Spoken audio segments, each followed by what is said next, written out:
Hello, welcome to Museum Moments. It's been a while since I've been live without a guest, so I have to reconstitute myself. My name is Ellie Gettinger. I am the Education Director at Jewish Museum Milwaukee, and today you are actually joining me from the museum where my colleague Molly is hard at work installing our new exhibit, Brother, Can You Spare a Dime? The WPA, Jewish Artists of the WPA.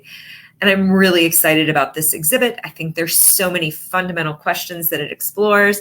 And I think more than that, it gives us a great opportunity to explore some really interesting civic history in our city. So as we are preparing for Brother, Can You Spare a Dime, which has kind of a regional approach, today I thought I would take a moment to explore Brother, Can You Spare a Dime from the lens of what are some of the WPA programs that took place in Milwaukee. So with that, I'm going to turn to my PowerPoint and remind you all that Brother, Can You Spare a Dime opens tomorrow night. We have our opening presentation. Please feel free to go to our website to RSVP. That we will be exploring the music program of the WPA with a musical performance and with also a scholar from the Library of Congress. It's going to be a wonderful evening, and Molly will also be doing a preview tour. So feel free to register for that program. And as we jump in today, we're going to be exploring the WPA in Milwaukee. But first, and I think this is the question that's going to come up in every program we do about this exhibit, is what is the WPA? And Molly defined it last week. I'll do a little definition here, but let you guys mostly jump in. The WPA is one of many New Deal programs that was designed to put people back to work. It was one of the largest. 8.5 million people were employed through this program. And it ran through from 1935 until World War II kind of sunset the program itself. Its peak year for employment was 1938. And on average, the people who were employed with the WPA would get about $790 a month in today's money. So the WPA, by the way, stands for, as I did not say, the Works Progress Administration. Some of the programs under the WPA included the Federal Arts Program, which is the kind of centerpiece of the exhibit that we're showcasing, but also included the Federal Writers Project, the Federal Music Project. And then there were a number of kind of civic recreation, civic building projects that were under its auspices as well. And a lot of Milwaukee institutions, credit their current edifices or the edifices they had in the 1930s to this program. So today, as we're exploring the WPA, we're going to be looking at kind of two big areas. One, the kind of building and repairing of government properties that included some civic arts projects like paintings and stained glass windows. And then also a very unique Milwaukee story that I'm only going to be able to scratch the surface of, the Milwaukee Handicraft Project. So jumping in, let's start with the parks and playgrounds. There is a huge list, and actually there's a wonderful site on the University of California, Berkeley's website under Living New Deal, where basically it breaks down all of the places that were impacted and affected by New Deal programs. And it's place after place after place, everything from Brown Deer Park, Hawthorne Glen, what was then the Milwaukee Zoo in Washington Park. There were Lake Park improvements, Jacobus Park, Jackson Park, Lincoln Memorial Drive, Linwood Avenue water treatment, McGovern Park bathhouse. So many institutions in Milwaukee were either built or renovated during this time period with people who were being paid by the WPA. So it really chalks up to a huge investment into city infrastructure, especially within the realm of parks and playgrounds and things like this. Both of these institutions, the Brown Deer Park Pavilion and the Hawthorne Glen Nature Center, were built under WPA auspices. In addition, the Washington Park Zoo, which is no longer a zoo, was renovated. There were pieces that were renovated at that time. And I believe the band shell at Washington Park was also built by the WPA. So again, huge investment into our city's infrastructure, specifically around the standpoint of gathering places, and a place like the band shell or this park pavilion become places where you can have musical and cultural engagement in the broader city. So really an interesting usage of kind of public funds and showing a partnership not just between the federal government and local governments, but local governments and local contractors as well. Some of the arts installations that are specific are there, and they're really notable. These are two that I did not know about. My fabulous intern Emma found these for me. And in the third floor of the City Hall, these two windows are hung in the Common Council chamber, and both of these were created with WPA artisans. So they were designed by a noted artist, Carl Ryman.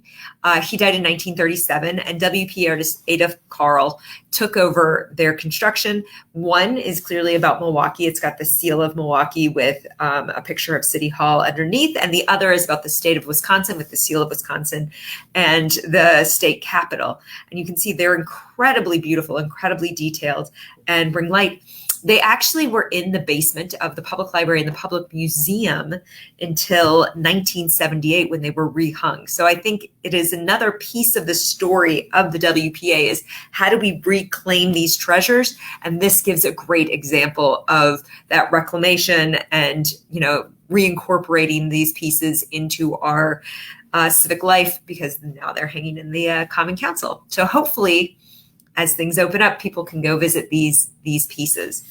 Some other notable spaces where you can find WP artwork is the Park Lawn Housing Development. There are two remaining sculptures that were created during the WPA by artisans. And also at the Milwaukee Theater, which is now the Miller High Life Theater, there are 9 murals that were created by an artist named, his name is Mr. Thorsten. And he created these pieces to explore kind of Milwaukee's history. And then there are two that kind of look at, this one looks at industrial achievement, and there's another that looks at agricultural achievement.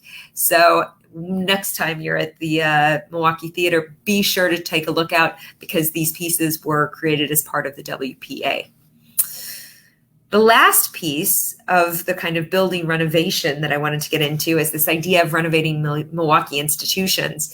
And the Milwaukee Public Library, which had been opened at the end of the 19th century, received a huge facelift 40 years after its opening by the WPA. And in fact, their director at the time reports, and this was in the Milwaukee Journal in 1936, the WPA money was responsible for completely overhauling the building, redecorating it from cellar to garret, installing a new lighting system, repairing the mosaic floors, repainting and relining exhibition cases, reinstalling a large number of exhibits, restoring photographic negatives and prints and other study and research collections, and a myriad of ways improving the conditions of the institution and increasing its usefulness to the 2.5 million people it serves annually. So I am certain that possibly these renovations could have happened on some level without WPA, but it would have taken a lot longer, and the building might have become a lot more derelict without that kind of huge jolt of investment from the national government. So let's look at something that's pretty unique to Milwaukee, and that's the Milwaukee Handicraft Project. This was a project that opened as part of the WPA in 1935. Now, it's interesting, and some of the things that make it unique are that this was a women-led initiative. And the piece here that I find to be so compelling is that Harriet Pettibone Clinton was the district director of the women's division of the WPA, and she was looking for something different, something to engage women in work. And it was a little bit of a challenge because to hire women on the WPA roles, you needed to ensure that their husbands were not already employed. One of the limitations of the WPA is you could only have one person from each household being employed by the WPA, which meant that if a man of a couple was already employed, the woman wouldn't be able to be part of the WPA relief. And so this was specifically targeted towards women. And her initial thought is that she was going to kind of do make work, where they would make scrapbooks or something like this. But she very smartly knew kind of the limits of her scope. And she went to a State Teachers College professor named Elsa Ulbricht, who rejected that. She said no, that there had to have something that was like educationally significant and something that had meaning to make the work meaningful. So the project was to make by hand household articles of wood, paper, yarn, and cloth, and the objects would be distributed to families, nursery schools, and publicly owned institutions. And it became the sort of thing that as organizations and institutions in Milwaukee needed specific things, that the Handicraft Project would then help them develop those projects. So nursery schools were looking for toys for their kids, and the Handicraft Project developed those toys for them. Of course, this is the moment the lights go out in here. Oh well, I can continue in the dark. Over 5,000 women and minorities were employed by the Handicraft Division, and it really is an amazing testament to the amount of work that they produced. They did all sorts of different things in all sorts of different levels, from toys for nursery schools, as I said. They created these pieces, these dolls, for an exhibit at the Wisconsin Historical Society to represent the different ethnicities and backgrounds of the people who'd come to Wisconsin. They created these unbreakable dolls. They did a number of things around bookbinding and block printing. This is an example of that, this portfolio made by the Handicraft Project. They would create scrapbooks of newspaper and magazine articles on a specific topic, and then those would go to the hospitals so that people could learn and edify themselves as they were waiting in hospitals. They enacted a costume department. They created furniture. They created woven textiles, and had a huge number of people invested and involved in this. And one of the things that I think makes it most interesting is that in this time, and especially within many of the New Deal programs, there was a huge amount of segregation. This was an integrated program. There was a model of taking this on in some other cities, but Milwaukee was by far the largest of these programs and had the longest reach. Even after all of the WPA programs were sunset, Milwaukee continued to fund in part a handicraft program through the 1960s.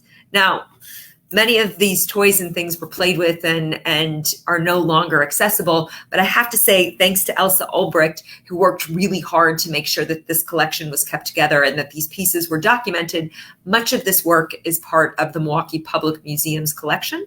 And you can find a lot of information on their website about the Handicraft Project. So thank you to our friends at the Milwaukee Public Museum, in addition to all these other great institutions which reflect this history. Thank you also to Milwaukee Public Library, to UC Berkeley, to the City of Milwaukee City Clerk's Office, the Wisconsin Historical Society, and the Library of Congress. Thank you to my fabulous intern, Emma, who helped me compile all this information. And thanks always to our donor, Robin Cohen, for supporting this work. As I said at the beginning, it is not too late to register to come to our opening program tomorrow. We hope that you'll join us. We'd love to see you there. And to learn more a little bit about the WPA, as we'll be doing all summer long. And definitely don't just join us virtually. Make sure you come check out this amazing exhibit that really does highlight the intersection of arts and government and funding and crisis. Can't wait to see you here. Thanks so much and have a great day.